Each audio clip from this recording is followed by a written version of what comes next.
Welcome to egelloC. This is Coach Art. I am doing another series of trainings tonight, and thank you so much for joining me. I really appreciate it. We have a relevant topic here. Just to let you know is that we just finished a series of our Kickstart sessions, and one of the main topics there, of course, is writing essays, and particularly writing the UC PIQs. And so tonight I thought it would be fitting and to talk about the basics of PIQ 101. Now, I've done this probably a couple times now, but there's so many people that always ask about it and say, "Gosh, how Coach Art, my either my son or daughter's starting or I'm starting to write, and I just need a little bit of how to get started with writing the UC PIQs." So I thought it might be relevant tonight to be able to talk about that because this is significant. A lot of the juniors that are becoming rising seniors are going to be are it's either they've already finished and are going into the summer, or they're going to get into the summer really soon, and so they need to start on their essays. This is a good time to start on your essays, okay? And why I always say that is because you want to make sure that you're giving yourself time to really uh, uh, have time to think and give yourself, time to be able to write and then put it down, then write and put it down. So that's why it's important that you start early, especially at this time. So why don't we go and get started? What we're going to do now is here's what we're going to cover. I'm going to give you a little bit of overview of PIQs and what they're all about. Again, for those who don't know, it's the personal insight questions for the UCs. Going to talk about the writing process, and I know I've reviewed this before, but it's always good to refresh that. Finding your why, okay, and what that means. And then gonna break down each of the questions, the PIQ questions, give you some final tips, and then answer any questions, okay? So hopefully, does that sound good for everybody? If you guys can give me a heart, give me a heart. Give me a heart to know that you got, all right, cool. I love it. Okay. Now, I always say is that anytime you find something that is interesting that I've mentioned, or you find something funny or whatever, give me a heart because I always like to see those reactions and then to find out if the information is fruitful for you guys. Okay. So let's kind of start here. First of all, an overview of the PIQs. So you get 8 PIQs, okay? And what is the PIQ? PIQ stands for Personal Insight Question. It's specific questions for the University of California colleges, okay? And so they have 8 questions. You have to choose 4 out of the 8. Each of the responses are 350 words, okay? It's 350 words per response.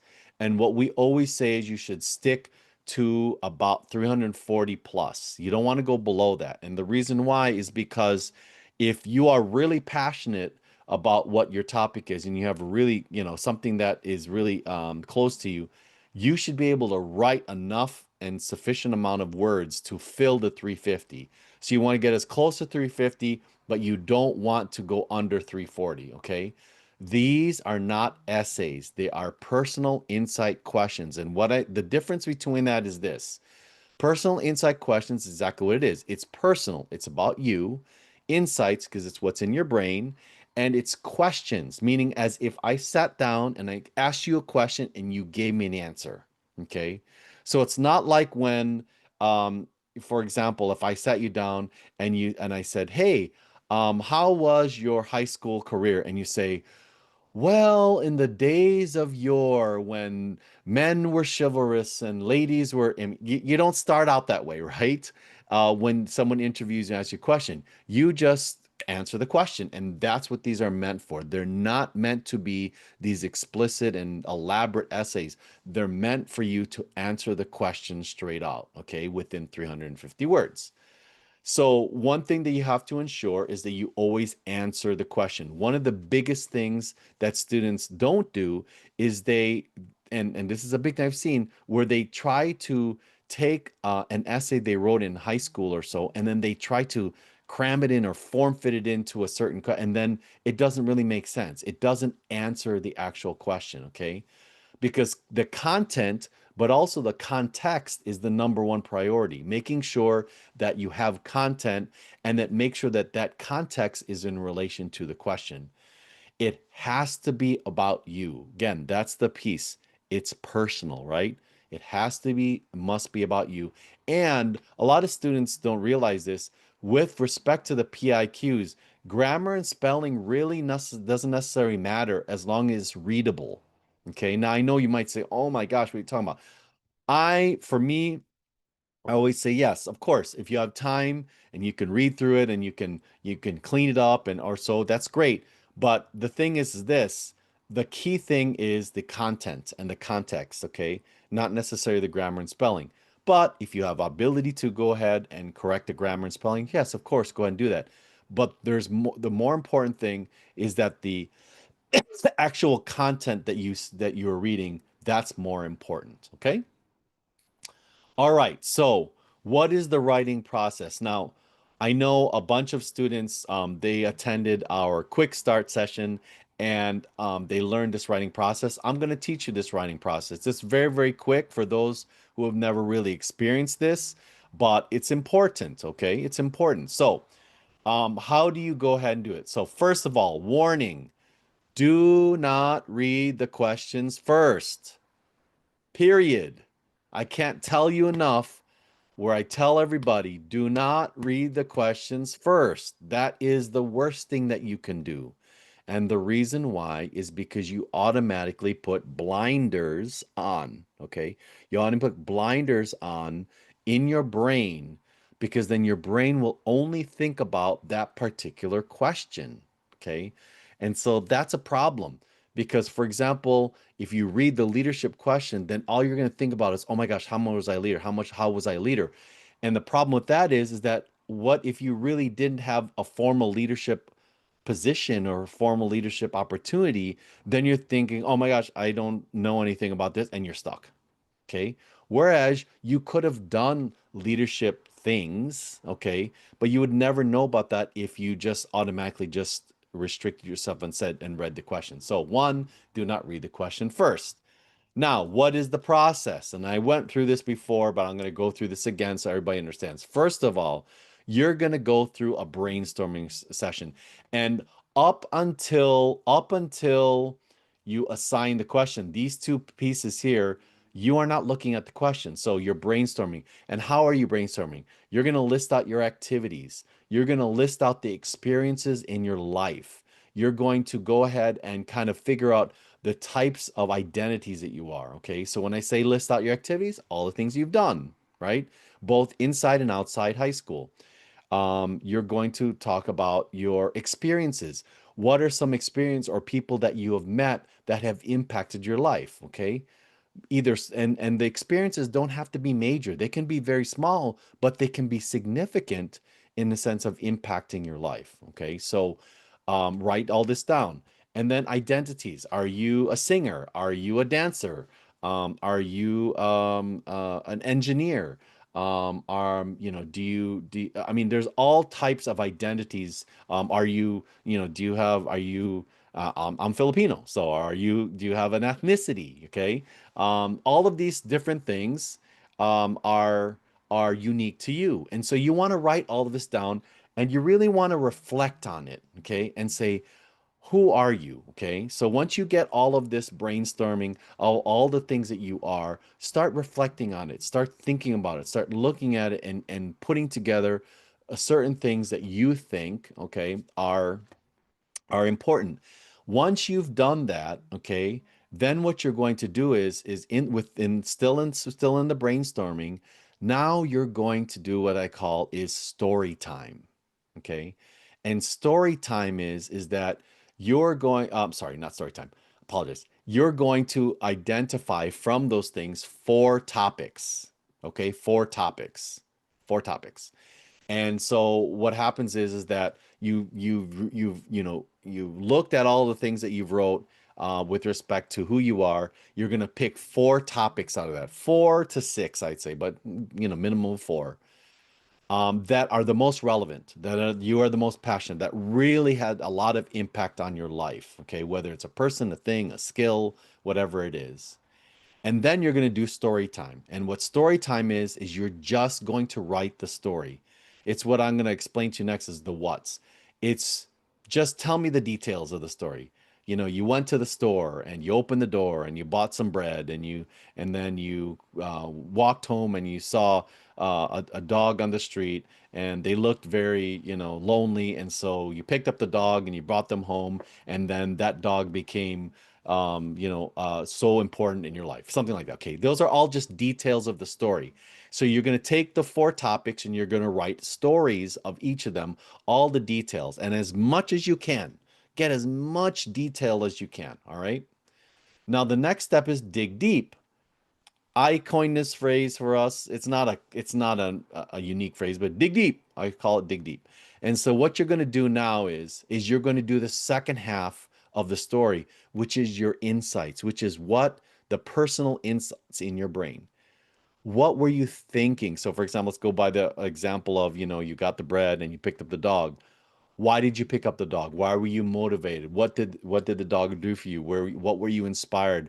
Why how did you feel? Okay, how did the dog change your life? Okay, these things. Okay, and you don't want to notice I'm not focusing on the dog. I'm focusing on your feelings, on what motivated you, what inspired you. How did it change your life? What struggles did you go through? How did you overcome them? So that's all about digging deep. Okay. So now you have the story details, and now you have the information that's paired with it of all the insights along the way. Once you have all of that, and you imagine this is what I call you have a blob of stuff here. That is now when you go and look at the questions, okay, the 8 questions of the PIQ, and you try to match the questions to the 4 topics that you wrote. Okay. And you can see the difference because what happens now is when you're doing the brainstorming and you're digging deep, you're not restricted by anything because you're just writing. And I want you to write as much as you can. Okay. As much as you can. Okay, I don't want you to think about grammar, spelling, word limit, format. I don't care if it's in a bullet form. I don't care if it's just small sentences, if it's long. Now, it doesn't matter. It's just put stuff on paper about the experiences, who you are, and your activities and what you've done. Okay. And then because you've done that, now you assign the questions and you see how brilliant that is because now you have all of this content and it's very easy for you to say, oh, this is really kind of centering on leadership, or oh, this is really centering on creativity. And so you match those questions to the content. Now, after you have that, this is now when you do what's called a messy draft. You put everything together. Now that you have written the story and the insights, and you have the question, now go ahead and read the question and just start adding things and start um taking the information and adding to it so that it really augments the story and it augments the essay. Okay, and it augments, sorry, forgive me, the question, the PIQ. So now you have this. So now this is a purpose of, you want to get, for example, for 350 words, you want to have, let's say, 600 words. Okay, and why is because just like a sculptor who has clay, they're going to start with this big blob of clay. I call it the blob, right? The big blob of clay. And with that blob of clay, you're going to go ahead now and start cutting into that blob of clay. But there's no way you can create a piece of art or a sculpted piece of art if you only have this amount of clay. But if you have a huge mound of clay, then you have a lot of flexibility to move things around, to change things, to add things, to subtract things. Okay. And so that's where you are creating that blob of clay, which is the messy draft. Okay. Now, when you have the messy draft, you have the 600 words or the page and a half or however long. And I don't want you to restrict yourself. If you keep on writing and writing and writing, great, do it. The more content, the better. This is now when you go to revising. And how do you revise? What you do is you look at the question itself, and then you start saying, does the sentences that you've written there, does it answer the question? Okay. Are there repeats within, or have you repeated yourself? Okay. If you have, remove it. Um, are there things that are really not talking about you? Okay, remove it. All right. So this is the things where you're revising it down, you're revising it down, you're revising it down, and you're making it sharper, more impactful, more interesting, and much more relevant and pertaining to the question. So that's where you're doing a revision. And this is also at a point where you have other people review your stuff. Okay. If you're in our program, that would be our coaches. If you're not in our program, then that would be other people that you trust that could help you with insights about, your essays. And you really want to find people that have a good critical eye, right? That can really provide you with good insight about these. Now, after that, then you finalize. And when it finally is where you now look at word limit. This is where you start cutting at word limit. And how you do that is you ask the question, so what? And if you can't answer the question, so what, meaning so what, is it relevant to the actual question that's being answered in the PIQ, then remove it. If there are duplicates, if it's not impactful, if maybe you move things around, okay, you move things around that will make it more impactful. One of the things that I always say, and it's an advice that I have later on, is that when you're writing these, you want to slap the reader in the face. I always say this, okay? Not physically, of course, but you want to slap the reader in the face. And what I mean by that is, especially with the PIQs, don't waste your time by, it doesn't need a hook, it doesn't need an introduction, it doesn't need a bite and a conclusion, all that. Nope. PIQs is different. You don't need all of that. Tell them exactly what you're going to tell them right from the very beginning. Too many students, what they do is they write and write and write, just trying to wait for this amazing ending.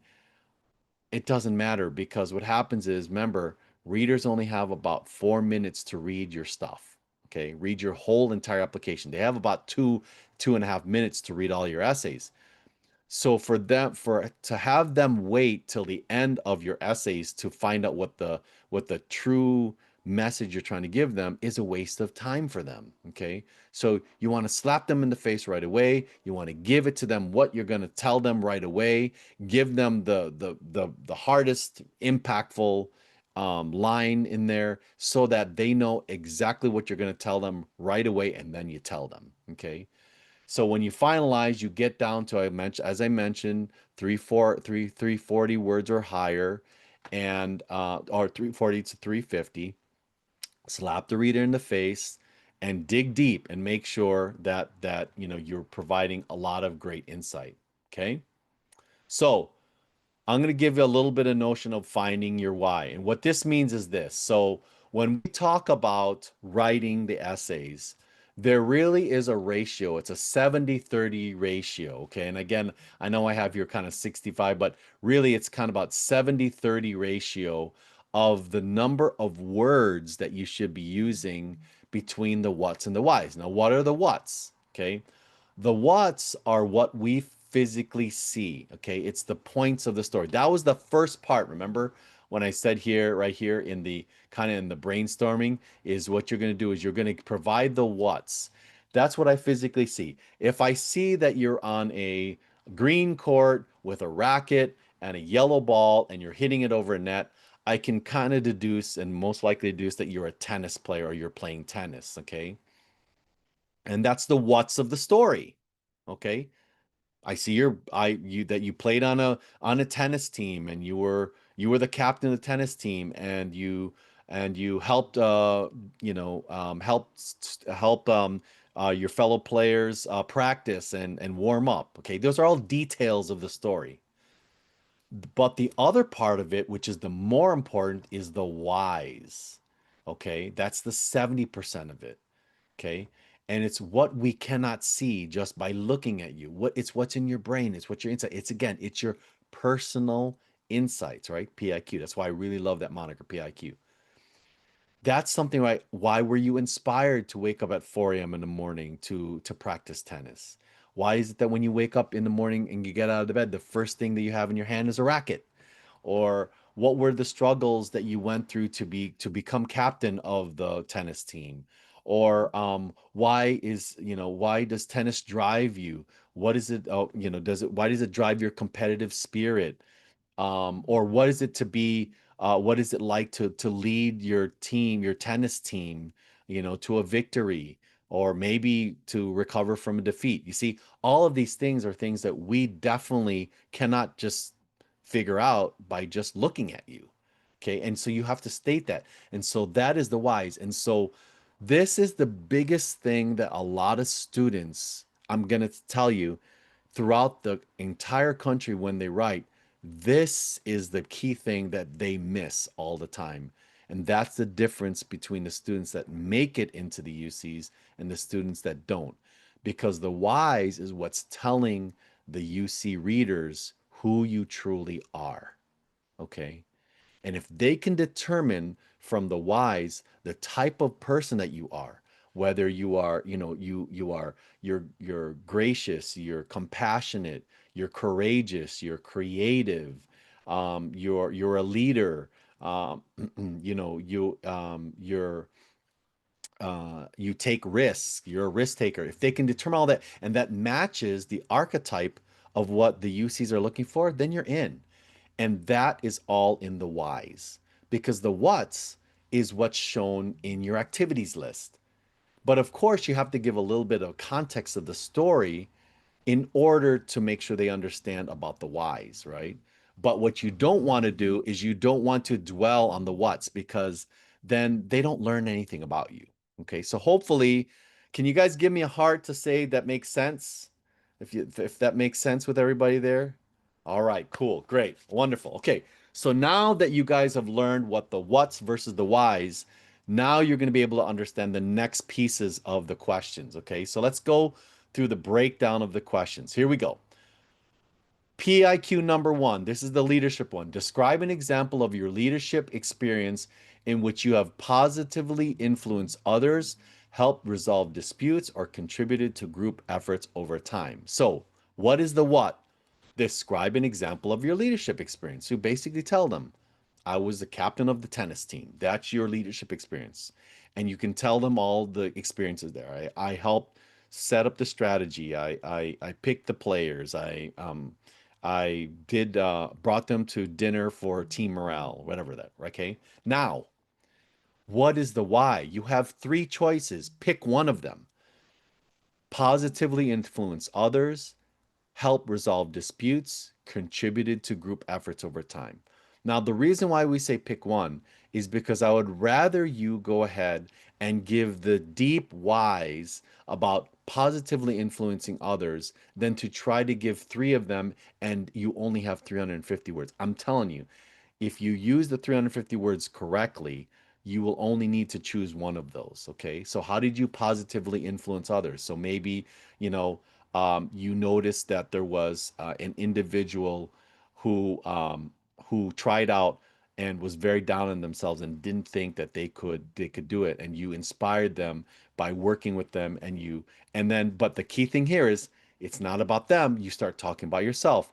And I learned that there are different ways to communicate with one another, with other people.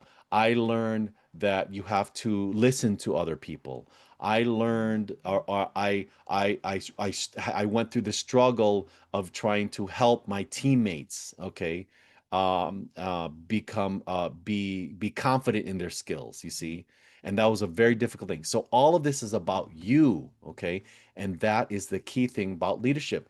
Make sure that you talk to them about the type of leader that you are and how you've either positively influenced others, help resolve disputes, or contribute to group to efforts over time. So it's really a two-part question, and it's important to provide specific leadership examples, okay, that really relate to your insights. Okay, so for example, if you helped someone get over their fear of getting hit by a tennis ball, okay, something like that, right? That's an example. All right. Okay, so that's the leadership question. PIQ number two. Every person has a creative side, and it can be expressed in many ways. Problem solving, original and innovative thinking, and artistically, to name a few. Describe how you express your creative side. So, first of all, what is the what? The what is your creative outlet? So basically tell them, I am a crocheter. I crochet. That is my creative outlet. That's what I do. Okay. And then the why is describe how you express your creative side. So you see, that's the second part here. Describe how you express your creative side. So what is it? You can talk about the colors and you can talk about the patterns that you do, but you have to talk about why is that important to you? Maybe it's because it has a calming effect on you. It allows you to have stress relief. Maybe it opens your mind to possibilities that you never thought before. Maybe it allows you to create something that is very personal that you will give to somebody else because you love them. Okay. These are all things that I would never be able to figure out just by looking at you. I could see that maybe you have, I forgot what they're called, bobbins or so, and that you're maybe putting something together, and maybe I can figure out that you're a crocheter, but I have no idea why you did it. Why do you even chose what you created? Why is that interest you? Why is it something that you're passionate about? Okay, so this is a fairly easy question to answer, and it should be something that you could definitely provide a lot of content because everybody has something that they're interested in that they feel like they're creative about. Okay, all right. So make sure to fully articulate your creative process and your thoughts. That's very, very important. Just saying you're creative is not enough. So you can't just say, "Oh, I love playing piano." That's not enough, okay? Just playing music, for example, is assumed, but you have to explain why your music playing is unique. For example, maybe you write your own music, and so that's the way you express yourself. But you can't just say, "Oh, I'm very creative because I play piano." Well, okay, a lot of people play piano. How does that make you unique? Okay. Okay, PIQ number 3. So, what would you say is your greatest talent or skill? How have you developed and demonstrated that talent over time? So, you guys probably guess what this is. What is the what? Okay, again, the 30%. What would you say is your greatest talent or skill? So, you basically tell them, uh, you know, I'm an amazing problem solver. I don't know, something like, or or actually that might be a little bit. That's a lot of people use that one. Let's say I am amazing at solving Rubik's cubes. Okay, greatest talent or skill. All right. And then you have to definitely explain for the why is how have you developed and demonstrated that talent over time. So you see, developed and demonstrated, developed and demonstrated. So you want to show them what have you done to develop that and the insights around that. Why was it so hard to develop it? Why did were you motivated by doing it? What was the simple interest in it? How did it change your life? How did it change your mind? How did it change other people? Okay? You want to show how you developed that and then you demonstrated that talent over time. So, avoid kind of the cliche things like, for example, oh, I'm a great time manager, or I'm very well organized, or I'm really dedicated. Yeah, that's wonderful, but you know what? A lot of people are like that. Try maybe using unique skills like juggling, or you shoot a three-point shot, or maybe you're great at the super smash special combos. For those who don't know, those are special combos on, okay, in a video game. um those are all unique, and so, for example, my son, as you all know, he went to UC Berkeley, and he went to got mechanical engineering degree. But the one thing he wrote about was beatboxing, how he loved to beatbox. That is a very unique skill. Okay, would have never even thought of anybody. If you look at him, you would never thought he's a beatboxer. Okay, so focus on what you have done to develop the skills further and how it changed you. Okay. All right, PIQ number 4. So describe how you have taken advantage of a significant educational opportunity or work to overcome an educational barrier. So what is the what? The what here is, first of all, remember there's two options here. what is the educational opportunity? So you got to tell them, what was the educational opportunity? Maybe you were able to go on a trip to Bolivia, something like that, okay? But the why is describe how you taken advantage of a significant education opportunity. So what did you do? What did you do so that it was something that benefited you? Okay. What were the insights that you found on that?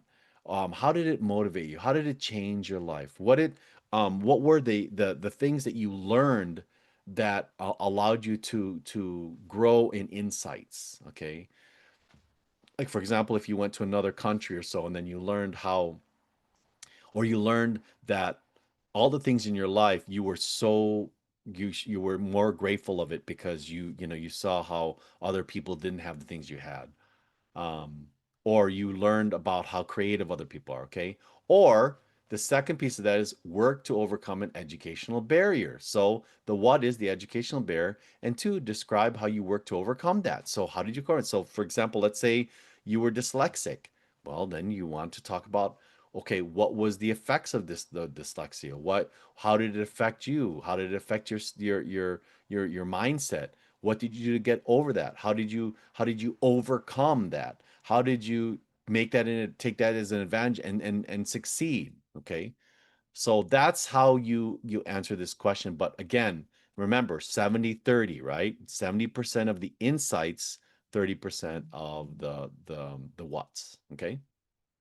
All right.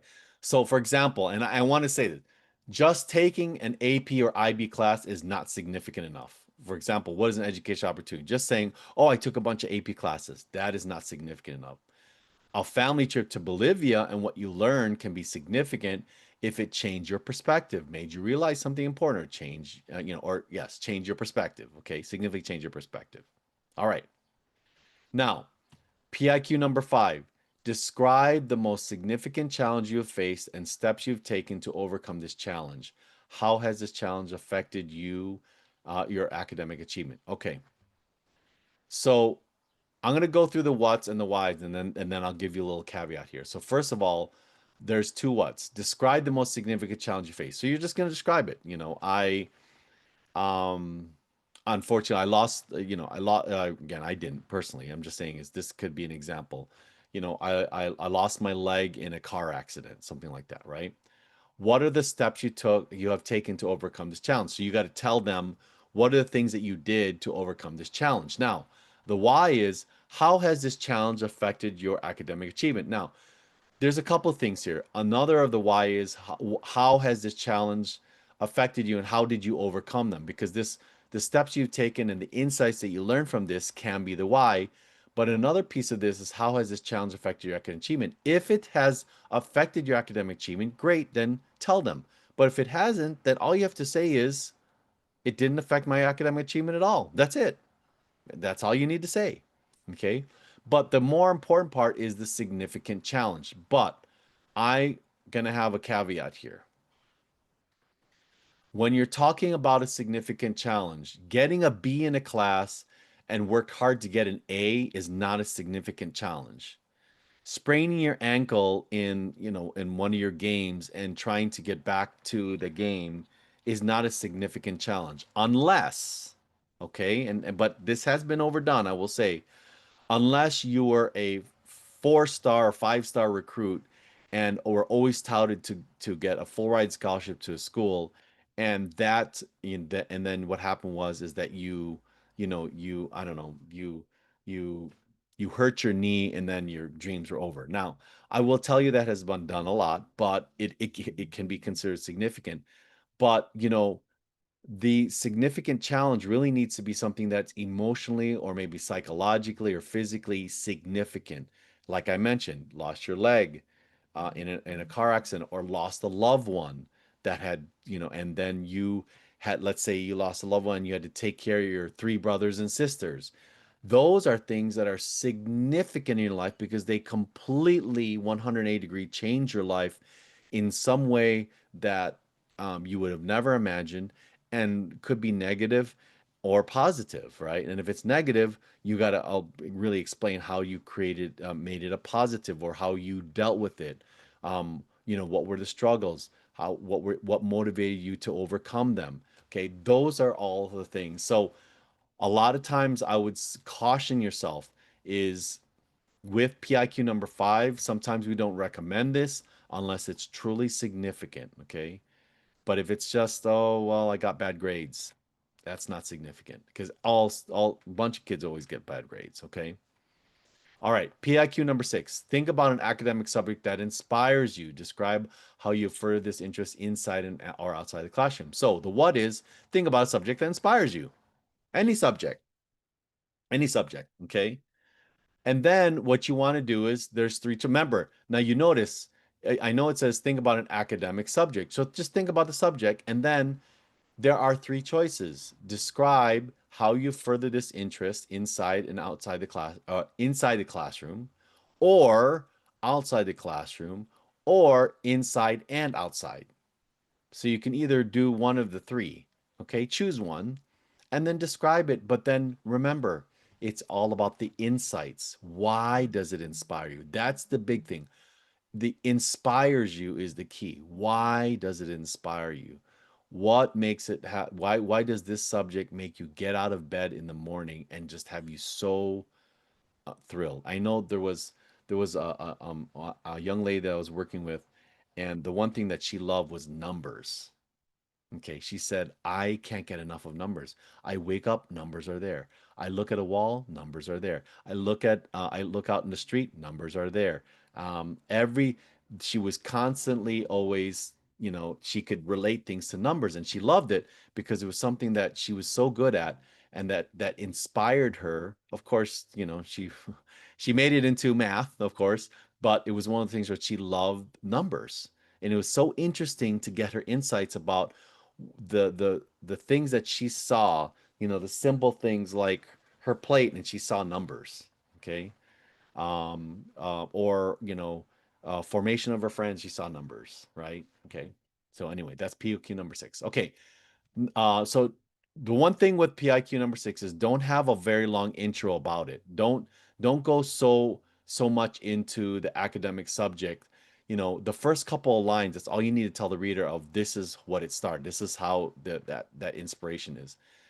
And then don't just say you did it. You need to provide evidence. Just to say, don't say, oh, you know what, this inspired me, this and that. Focus on the second part where you have gone further, and you need to be quick about the inception of the interest or the inspiration. Okay. Now, number 7 is what have you done to make your school or your community a better place? Now, this is very critical with this one. The what is what's wrong with your school or community, meaning what's the problem?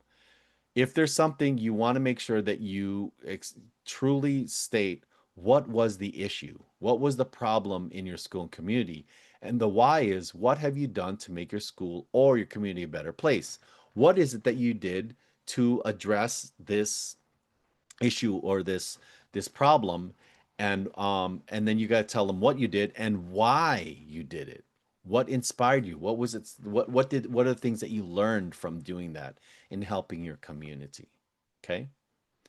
Now, talking a lot of students in this PIQ number 7, they talk about volunteering, which is fine, but make sure that you articulate how you made your community better. That's really, really important. So for example, if a student says, I volunteered at beach cleanup. Well, okay, great, but so what? What came about it? What type of community was created? How did you try and foster it further in the future? Where does the community what does the community look like now versus before? Okay, so these are all things that I would never have seen, but it's an impact on the community, and you're telling them because of your efforts, this is what happened, right? Okay. Now, number 8, beyond what has already been shared in your application, what do you believe makes you stand out as a strong candidate for the admissions to University of California? We recommend to avoid this question. The reason why it is too difficult to answer the exact question because it's so open-ended. Remember, the key thing here is all of the readers are trying to find out who you are, and so the questions really give them context right from the very beginning. Oh, you're answering the leadership? Okay, they're going to expect leadership. Oh, you're going to answer creativity? Okay, They expect something about creativity. You're gonna a subject that inspires you. Okay, they're gonna expect subject. Here, this is just tell us whatever. There really isn't any way for you to really refine this and to make sure that it's very impactful, very concise, very tight. And so that's very, very difficult to do this if you answer this question. That's the reason why we try to avoid this question as much as possible. Okay. Was that helpful? If you can, please give me some hearts. Was that okay? Good. Yay. And sometimes I did see some hearts along the way. So thank you so much. Now, here are some tips. Okay, here are some tips. First of all, give yourself time to think right, think right. I can't tell you enough. That's the reason why for those juniors that you're listening to me now, start now with writing because what you need to do is you need to give your time that process. I would say is, in June, you're doing a bunch of brainstorming in the stories, okay? In July, you're adding all of the insights if you want to do it this way. In August, you're really starting to revise and everything else.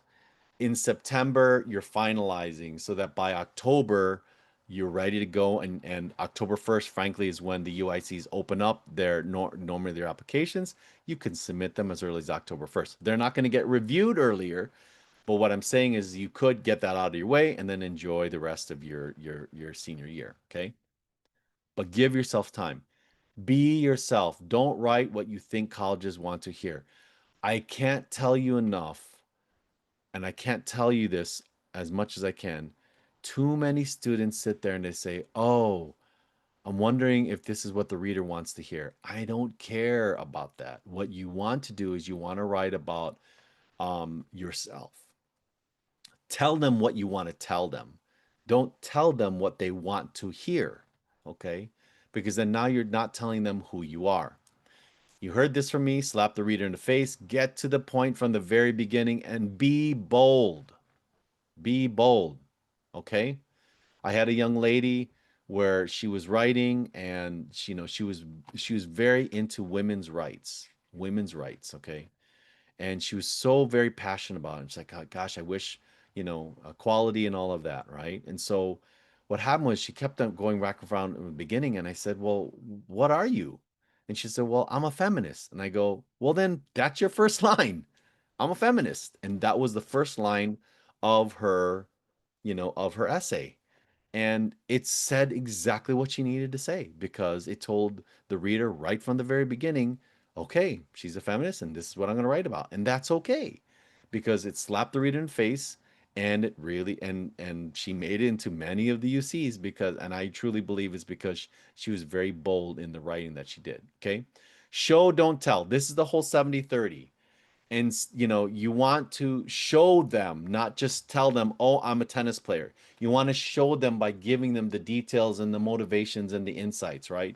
So instead of saying "I love math," describe a moment that shows that you love math and how and how that really shows the love of the math and your insights about it, okay? And lastly, keep it concise. The essays are 350 words. Do not, this is the key thing for the four. They have to be unique. Do not repeat topics out of the four. It's as if four different people wrote four different PIQs and you put them together and it's a superhuman. Do not repeat.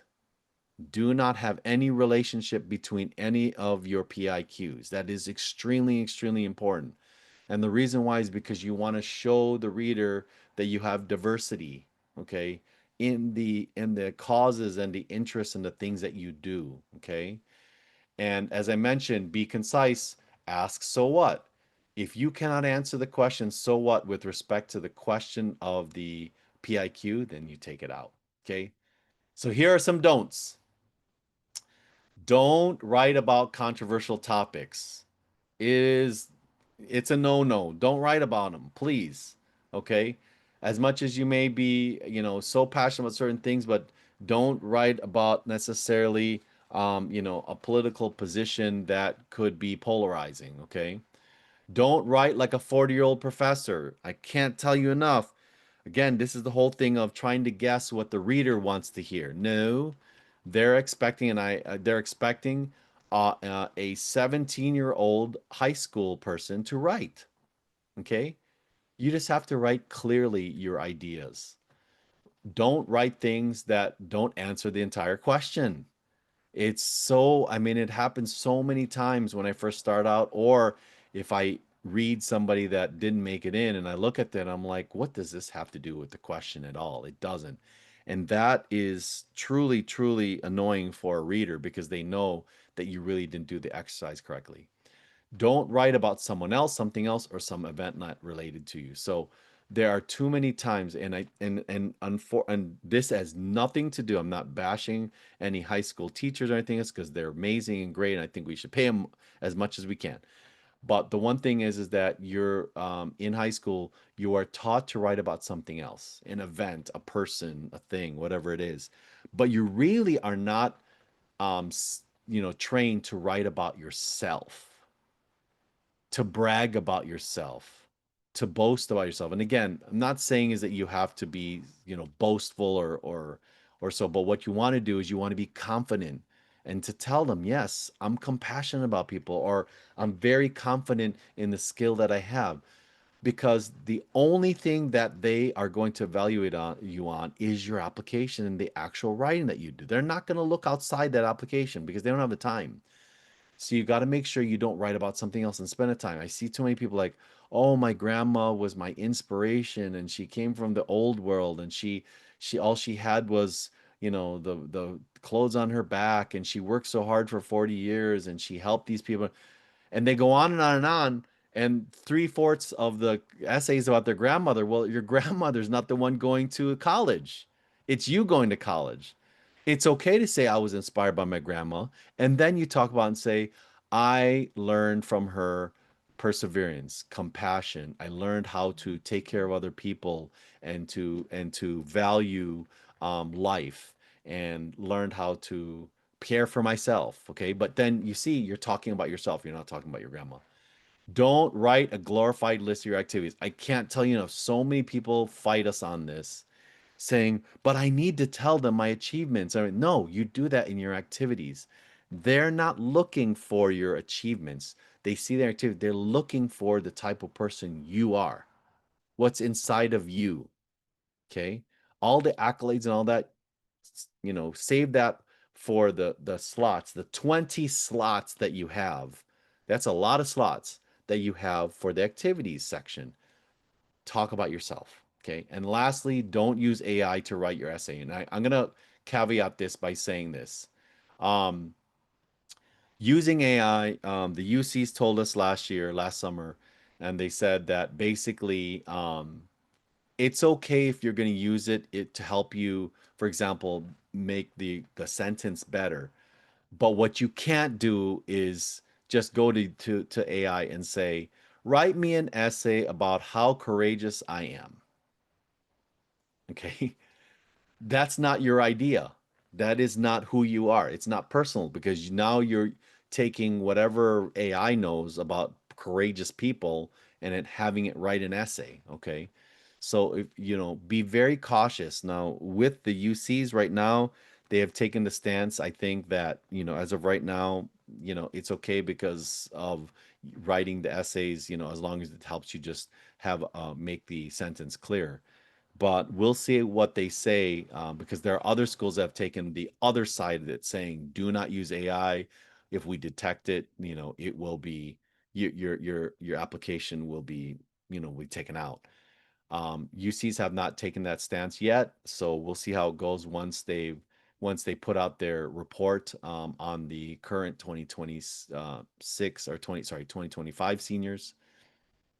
Um, but we'll see. But again, don't use AI to write your essays. Okay. So, with that said, wondering if there's any questions. And I'll also put this up here while I'm looking for questions here.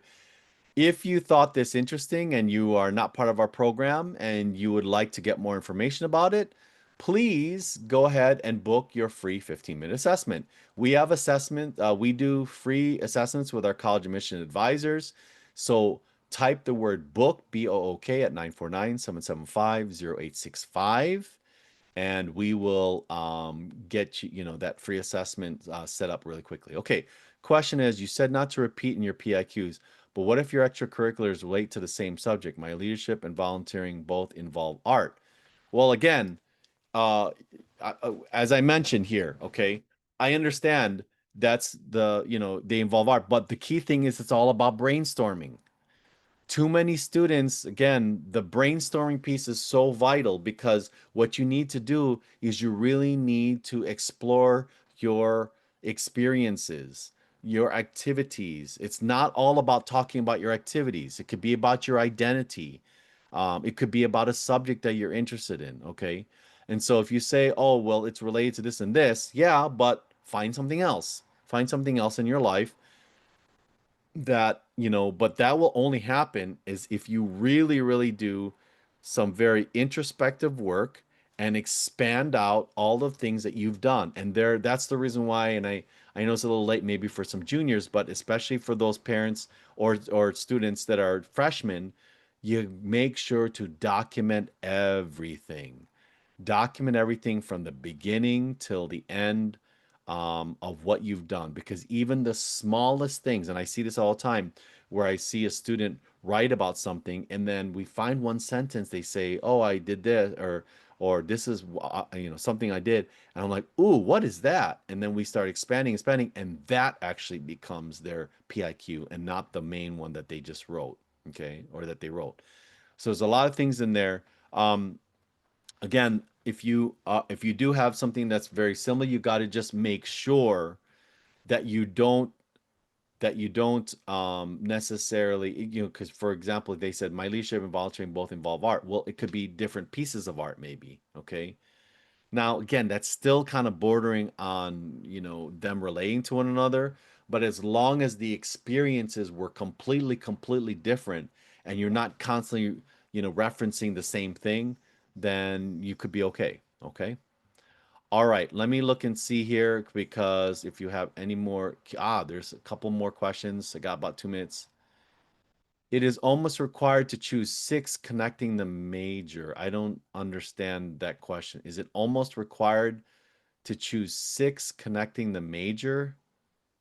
I don't know what the question is there, but first of all, it is not required for you to to um to write anything about the major. Okay, they're looking about the person. So I'll give you again an example. It's for my son specifically. Again, went to UC Berkeley, but his four prompts that he wrote was about beatboxing, anime, hurdling, and refurbishing computers for less fortunate families. Had nothing to do with mechanical engineering, which is what his major was. Okay. So again, this is because it gave them the perspective of who he truly was. So you don't need to go ahead and write about your major, okay? Let's see. So I wonder, PIQ 6 is about academic interests. So I wonder if we have to pick PIQ 6. Oh, I'm sorry. So remember, when it says academic subject doesn't necessarily have to mean that it has to be English, physics, like the actual subject at school. It could be a subject still academic. For example, like electricity or you know, another academic subject could be is I had one student that talked about oh gosh, what is it? Um, Metallurgy, okay, because it was specifically about knives and how about creating, swords and knives and so forth, okay? So again, remember, don't necessarily think that it has to be exactly about a particular subject like math, science, English, okay? Okay, last one question here. Let's see. Sometimes a student can talk about a lot about a topic. A topic could encompass leadership, community. It's okay to use different aspects of the same story and write multiple PIQs.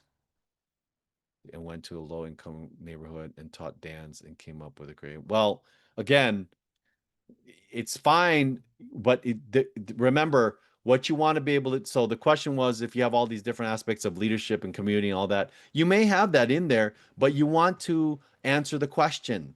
If the question is about leadership, you need to tell them about leadership. If the question is about community and that really, then you talk about community. But you want to make sure that the 350 words that you're using is focusing on that question. It's very, very important. And that's how you get away from wandering from leadership to community service to interesting. It has to answer the question. Okay. One question said, can you repeat the monthly plan you mentioned earlier for writing? Okay, again, that was something that's top of my head, but you could do this as June, just brainstorm. And then July, you're digging deep and adding the insights or so, okay? Or you can do that at the same day. It really depends upon. And then August, now you're really revising. And then September, you are now finalizing, okay? Meaning that you're cutting it down so that by October 1st, there you are, okay? All right, we're at the end. Thank you, thank you, thank you so much. Again, if you want to book a 15-minute assessment, please write BOOK to 949-775-0865. I truly, truly hope that this was beneficial for you guys because, again, we love what we do. I definitely love essay writing as well. And I really hope that you got a lot out of this and that you were able to springboard you into starting your PIQs. So, with that said, have a wonderful, wonderful rest of your week. And I will see you next Tuesday for another great training with egelloC. Have a good day and have a good weekend. Bye bye.